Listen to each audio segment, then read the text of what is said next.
Hi, everyone. I am Anna. Welcome to today's message, Miraculous Clues from John 20, verse 7. And the face cloth which had been on Jesus's head, not lying with the linen cloths, but folded up in a place by itself. Now, with Easter coming soon, I wanted to talk about the risen Christ, but not specifically about his being risen, but a very specific detail many people do not understand. This verse explains it. The cloth that had been on Jesus's head when he was crucified was not lying with the rest when he rose, but rather folded up by itself. And I wondered to myself, why so specific about this fact that the cloth was by itself and folded? Why was it so important that Jesus wanted us to know that? Well, I've read a lot of verses in the Bible and I've studied them, but I never noticed this detail before. And well, if you've been following for a while now, you know that when I see something that makes me curious, well, I dig right in. And also, I happen to know that each detail given by Jesus is very important. There must have been significance in this, I thought. So to understand better, I went on the hunt. Let me explain. You see, the face cloth that was placed over Jesus' face was not thrown aside like the other grave cloths. And on the Sunday morning, when Mary Magdalene came to the tomb and realized the stone had been rolled away, she ran to find Simon Peter and another disciple and explained that the stone had been rolled aside. She believed Jesus' body had been taken. And when the disciples arrived, the other disciple, John, investigated the tomb and saw the burial cloths, and the face cloth was folded separate, neatly, but not next to the other cloths that were not folded. Now, I learned something so incredible that I really wanted to share it with you.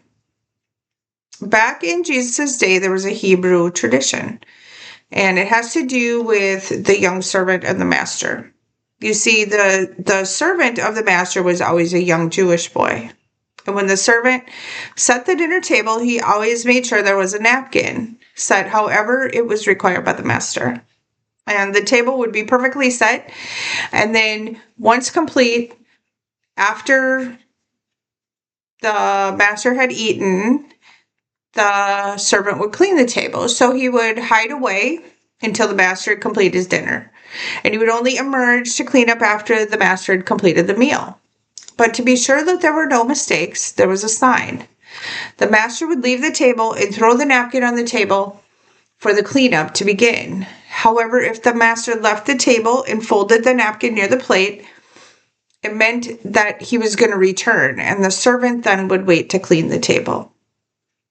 So there it was. I found it. That little detail of the folded cloth. A symbol, not only of the orderly nature of the resurrection of Jesus, but a clue. I knew it. I just knew it, I thought. And when you find out about it in the Bible, and you're trying to look it up on biblical sites, what you hear is that it's significant because it shows intention and order rather than chaos, or perhaps rather than the theft of his body, as Mary Magdalene thought. But I realized that when you're searching, you don't find out about the napkin in the way it was intended. Well, yes, it was orderly. Yes, it was significant. And yes, it was intentional. But just like I get messages today that I've been talking about for months, this was a message, a clue for the disciples. And it was very specific. And it gets missed a lot. You see, I've spent the better part of a year looking for this, not really knowing what I was looking for, but knowing I would find it when I was supposed to. You see, we're so close to Easter that I can see now why I was asked to wait for it. The idea of finding it now, well, it's no coincidence. I've always said that. There is no coincidence in the world.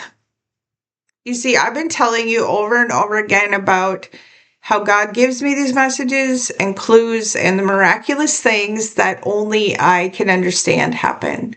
And when they happen, well, I immediately know what they mean. It's just like the light bulb goes off. So before this happens, I get all kinds of clues and I can feel it energetically and I wait to see what it is. So here is the answer. The folded cloth is the reminder of what he said. He is coming back. A very specific and intentional clue for the disciples. The folded cloth. This is Jesus saying, I folded the cloth, I am the master, and I am coming back. And when you read the verse before and after this one, and you read them with this in mind, it really is a masterful and incredible clue. And you understand how intentional it really was. This is a deliberate message that resurrection is intentional and it is under divine authority. That hope and assurance is accomplished and eternal life has now been won. This is evidence gained by observation and spiritual insight that sets believers aside from others and leads them to the spiritual comprehension that they need and a deep trust in the plan of God.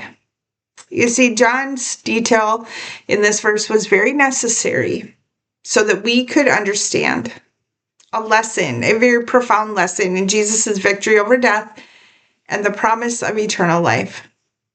A folded cloth, thousands of years later, still showing us the way. It's showing us the truth and the life. A spiritual lesson in a simple folded cloth. A lesson in love. Jesus' clue for us. My friends, in a world where you could be anything, choose to be love. Love is the answer. If this resonated with you, please like and share my post. And thank you for your donations to My Divine Mission and for helping me to keep my messages alive. I'll see you tomorrow.